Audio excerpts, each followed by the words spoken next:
তোমার জীবনটা হয়তো এখন এমন একটা জায়গায় দাঁড়িয়ে আছে যেখানে তোমার চিৎকার শোনার মতো কেউ নেই।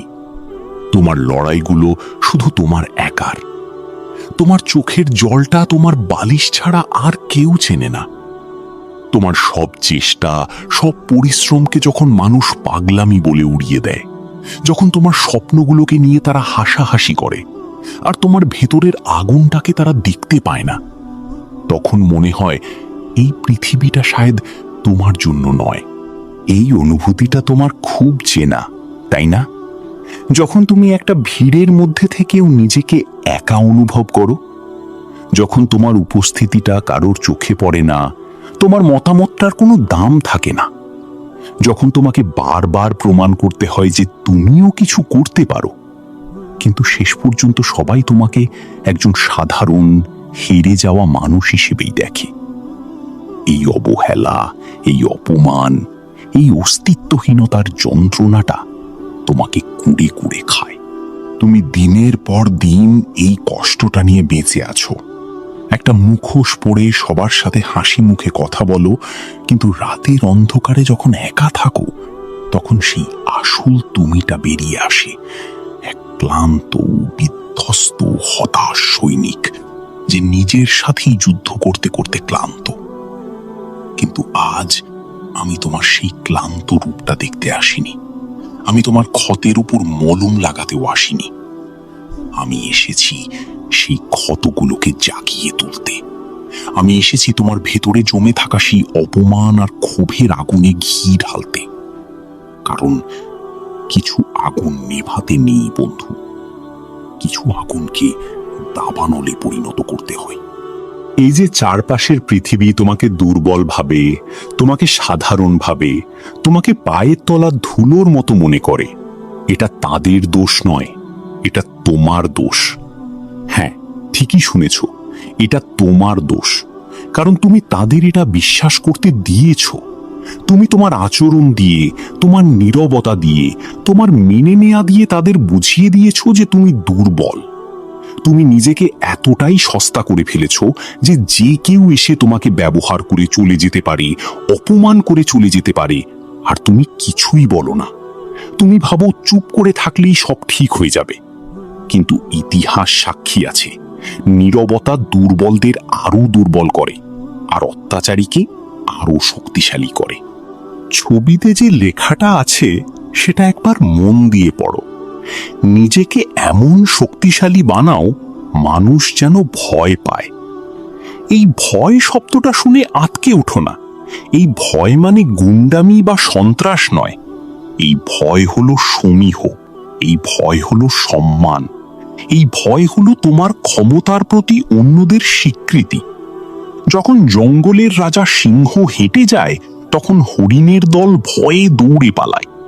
সেই ভয়টা কিন্তু অসম্মানের নয়, সেটা হলো শক্তির প্রতি দুর্বল শক্তির স্বাভাবিক প্রতিক্রিয়া। সিংহকে তার ক্ষমতার জন্য সম্মান করা হয়, সমীহ করা হয়। তোমাকে তোমার জীবনের জঙ্গলে সেই সিংহ হতে হবে। তোমাকে এমন শক্তি অর্জন করতে হবে যাতে মানুষ তোমাকে অপমান করার আগে 10 বার ভাবে, যাতে তোমার স্বপ্ন নিয়ে হাসাহাসি করার সাহস তাদের না হয়, যাতে তোমাকে অবহেলা করার বদলে তারা তোমার সঙ্গ পাওয়ার জন্য অপেক্ষা করে। এই শক্তিটা আসবে কোথা থেকে? এটা কি আকাশ থেকে পড়বে? না, এই শক্তি তোমাকে অর্জন করতে হবে। রক্ত ঘাম ঝরিয়ে নিজের সীমানাকে প্রতিদিন একটু একটু করে ঠেলে সরিয়ে দিয়ে এই শক্তি তোমাকে ছিনিয়ে আনতে হবে। এই রূপান্তরটা একটা তপস্যার মতো। এর জন্য তোমাকে পৃথিবী থেকে নিজেকে কিছুটা সময়ের জন্য আলাদা করে নিতে হবে। তোমাকে একা হতে হবে, কারণ শক্তি সবসময় একাকিত্বেই জন্মায়। ভিড়ের মধ্যে বিপ্লব হয় না, বিপ্লবের জন্ম হয় একলা ঘরের কোণে, একটা জ্বলন্ত মস্তিষ্ক থেকে। এই তপস্যার প্রথম অধ্যায় হলো শারীরিক শক্তি অর্জন। তোমার শরীরটা হলো তোমার অস্তিত্বের বর্ম। এই বর্ম যদি দুর্বল হয় তাহলে যে কোনো ছোটখাটো আঘাতেই তুমি ভেঙে পড়বে। প্রতিদিন মানুষ তোমাকে যে মানসিক অত্যাচার করে, যে চাপ দেয়, তা সহ্য করার জন্য একটা শক্তিশালী শরীরের প্রয়োজন। যখন তোমার শরীর ফিট থাকে তখন তোমার আত্মবিশ্বাসও তুঙ্গে থাকে।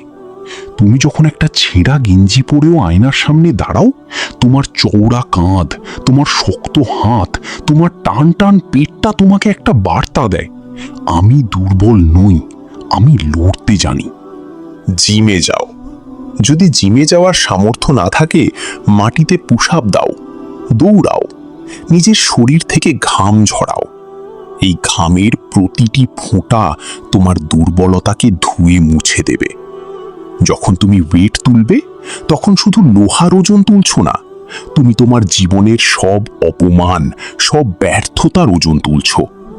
প্রতিটা সেটের সাথে, প্রতিটা রেপসের সাথে তুমি তোমার ভেতরের সেই ভীতু, দুর্বল আমিটাকে হত্যা করছো আর একটা নতুন শক্তিশালী সত্তাকে জন্ম দিচ্ছ। এই প্রক্রিয়াটা যন্ত্রণাদায়ক হবে।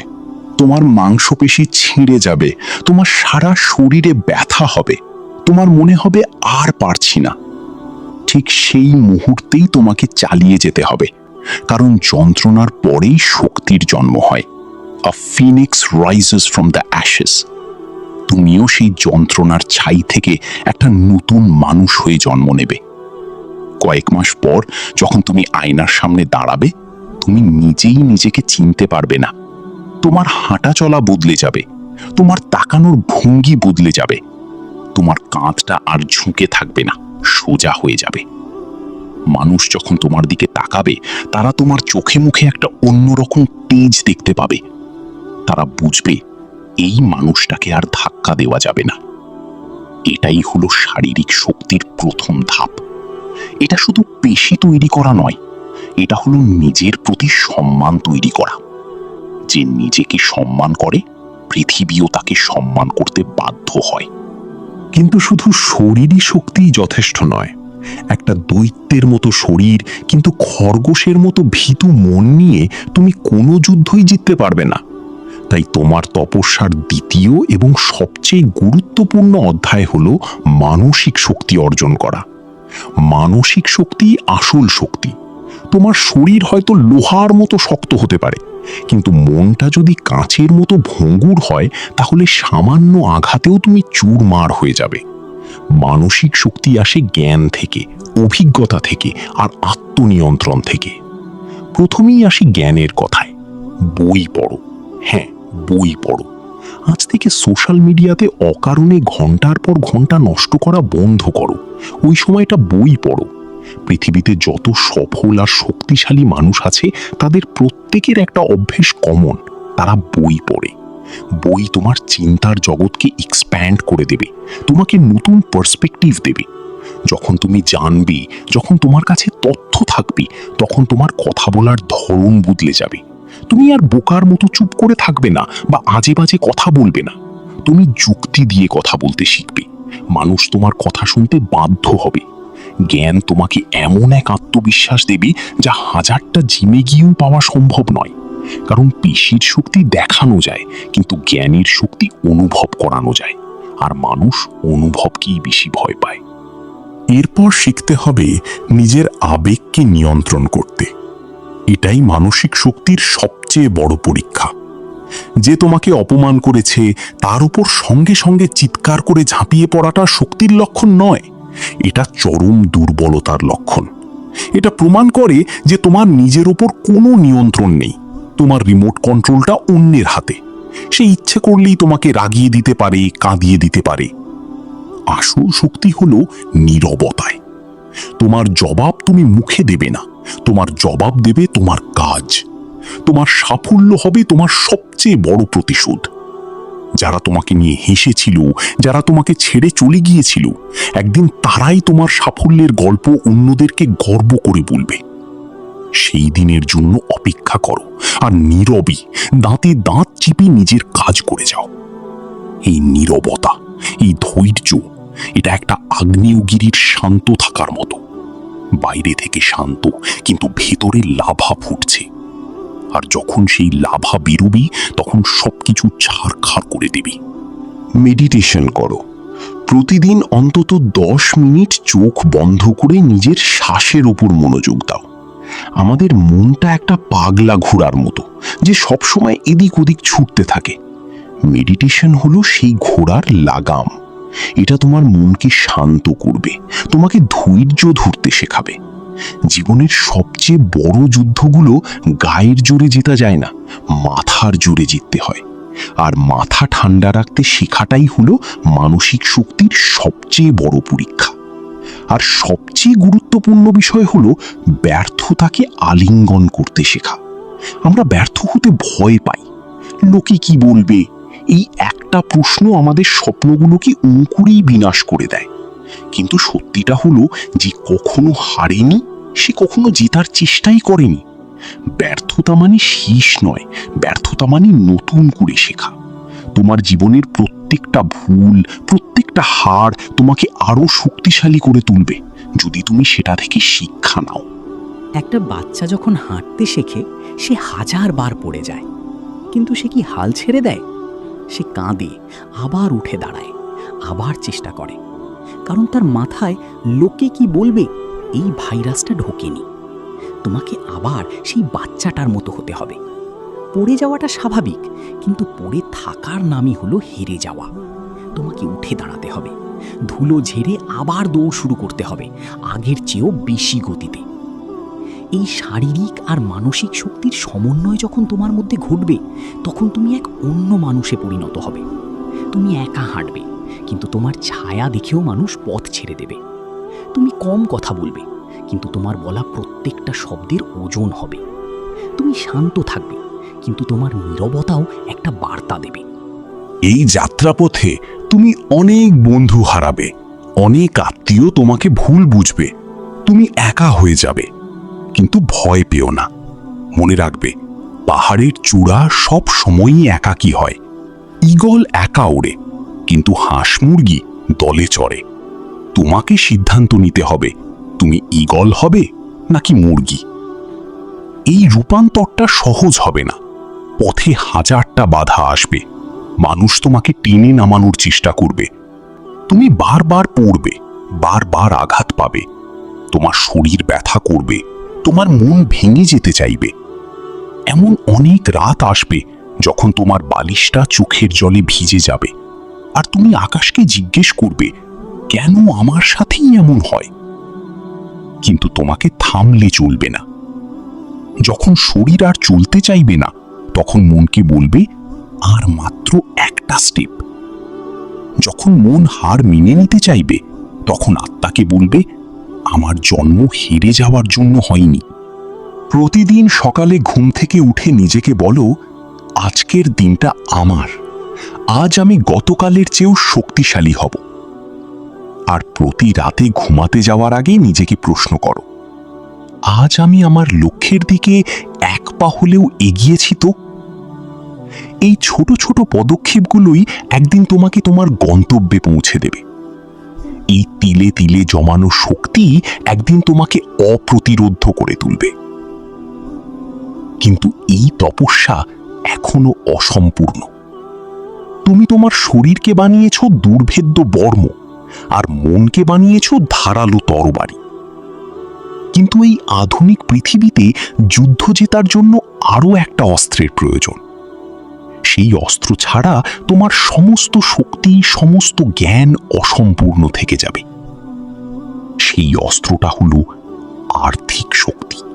টাকা ছাড়া সম্মান একটা ঠুনকো কাঁচের মতো, যা সামান্য আঘাতেই ভেঙে চুরমার হয়ে যেতে পারে। কিভাবে এই তৃতীয় এবং সবচেয়ে শক্তিশালী অস্ত্রটা তুমি অর্জন করবে, আর কিভাবে এই 3 শক্তির মিলনে তুমি এমন এক সত্তায় পরিণত হবে যাকে কেউ কোনোদিন অবহেলা করার সাহস পাবে না, সেই গল্পটা আমরা শুনব আমাদের পরের পর্বে। ততক্ষণ পর্যন্ত নিজের আগুনটাকে জ্বলতে দাও, এই যন্ত্রণাটাকে উপভোগ করো, কারণ এই যন্ত্রণাই তোমাকে তৈরি করছে। মনে রেখো, হিরেও কিন্তু একটা সাধারণ পাথরই ছিল, যা প্রচণ্ড চাপ আর তাপ সহ্য করে আজকের এই রূপে পৌঁছেছে। তুমিও সেই হিরে হওয়ার পথেই এগোচ্ছ। লড়াইটা চালিয়ে যাও বন্ধু, তোমার জয় নিশ্চিত। প্রথমে আমরা কথা বলেছি সেই তপস্যার 2টো অধ্যায় নিয়ে, যা তোমাকে ভেতর থেকে বদলে দেবে, শারীরিক এবং মানসিক শক্তি। তুমি তোমার শরীরকে বানিয়েছো একটা দুর্ভেদ্য বর্মের মতো, আর মনকে করে তুলেছো এক ধারালো তরবারির মতো। কিন্তু এই আধুনিক পৃথিবীর কুরুক্ষেত্রে যুদ্ধ জেতার জন্য তোমার তনিরে আরও একটা শক্তিশালী অস্ত্র থাকা প্রয়োজন। সেই অস্ত্রটা হলো আর্থিক শক্তি। অনেকে বলবে টাকা সবকিছু নয়। কথাটা সত্যি, টাকা দিয়ে সুখ, ভালোবাসা বা মানসিক শান্তি কেনা যায় না। কিন্তু এই কথাটা তারাই বেশি বলে যাদের কাছে টাকা নেই। সত্যিটা হলো, টাকা ছাড়া সম্মান, স্বাধীনতা, এমনকি নিজের স্বপ্নকে বাঁচিয়ে রাখাও প্রায় অসম্ভব। ভেবে দেখো, যখন তোমার পকেট খালি থাকে তখন তোমার আত্মবিশ্বাস কোথায় থাকে? তখন তোমার জ্ঞানী কথাগুলোও মানুষের কাছে ফাঁকা বুলি মনে হয়। তোমার শক্তিশালী শরীরটাকেও তারা নিছকই এক শ্রমিকের শরীর বলে ধরে নেয়। তুমি চাইলেও অনেক সিদ্ধান্ত নিতে পারো না। তোমাকে অন্যের উপর নির্ভর করে থাকতে হয়, আর যে নির্ভর করে তার কোনো সম্মান থাকে না। আর্থিক শক্তি তোমাকে স্বাধীনতা দেয়, নিজের মতো করে বাঁচার স্বাধীনতা। যখন তোমার কাছে যথেষ্ট টাকা থাকে তখন তোমাকে আর অপমানের চাকরি করতে হয় না। তোমাকে এমন মানুষের সাথে মিশতে হয় না যাদের তুমি পছন্দ করো না। তুমি তোমার শর্তে জীবন কাটাতে পারো। এটাই আসল ক্ষমতা। তাহলে কিভাবে অর্জন করবে এই শক্তি? এর জন্য তোমাকে নিজের আয়ের উৎস তৈরি করতে হবে। সেটা চাকরির মাধ্যমে হোক, ব্যবসার মাধ্যমে হোক, বা নিজের কোনো দক্ষতার মাধ্যমে হোক। সেটা ছোট হোক বা বড়, সেটা কোনো বিষয় না। মূল বিষয় হলো সেটা তোমার নিজের, তোমার পরিশ্রমের। যখন তুমি নিজের টাকায় চলবে, নিজের শখ পূরণ করবে, নিজের পরিবারের দায়িত্ব নেবে, তখন তোমার মধ্যে যে আত্মবিশ্বাস জন্মাবে সেটার কোনো তুলনা হয় না। টাকা রোজগারের পাশাপাশি টাকা জমানো এবং সঠিক জায়গায় বিনিয়োগ করতে শেখাটাও জরুরি। শুধু আয় করলেই হবে না, তোমাকে তোমার টাকার সঠিক ব্যবহারও জানতে হবে, যাতে টাকা তোমার জন্য কাজ করে, তুমি টাকার জন্য নয়। এই তিনটি শক্তি, শারীরিক, মানসিক এবং আর্থিক, যখন তোমার মধ্যে একত্রিত হবে তখন তুমি এক অদম্য শক্তিতে পরিণত হবে। তখন তোমার নীরবতাই হাজারটা শব্দ বলবে। তোমার চোখের দৃষ্টি মানুষের ভেতর কাঁপন ধরিয়ে দেবে। তখন মানুষ তোমাকে ভয় পাবে। সেই ভয় যা শ্রদ্ধার জন্ম দেয়, সেই ভয় যা সমীহ আদায় করে নেয়, সেই ভয় যা তোমার সীমানাকে চিহ্নিত করে দেয় আর বলে দেয় এই সীমানার ভেতরে প্রবেশ নিষেধ। বন্ধু, তোমার ভেতরের সেই ঘুমন্ত আগ্নেয়গিরিটা আর কতদিন ঘুমিয়ে থাকবে? সময় এসেছে জেগে ওঠার, সময় এসেছে লাভা উদ্গীরণ করার। আয়নার সামনে আজ আবার দাঁড়াও, কিন্তু আজ আর সেই ক্লান্ত, পরাজিত মুখটা দেখো না। আজ দেখো সেই ভবিষ্যতের তুমিকে, সেই শক্তিশালী, আত্মবিশ্বাসী, সফল মানুষটাকে, যার চোখে আগুন জ্বলছে, যার শরীরের প্রতিটি ভাঁজে আছে পরিশ্রমের ছাপ, যার মস্তিষ্কে আছে জ্ঞানের ভাণ্ডার, আর যার পকেটে আছে স্বাধীনতা।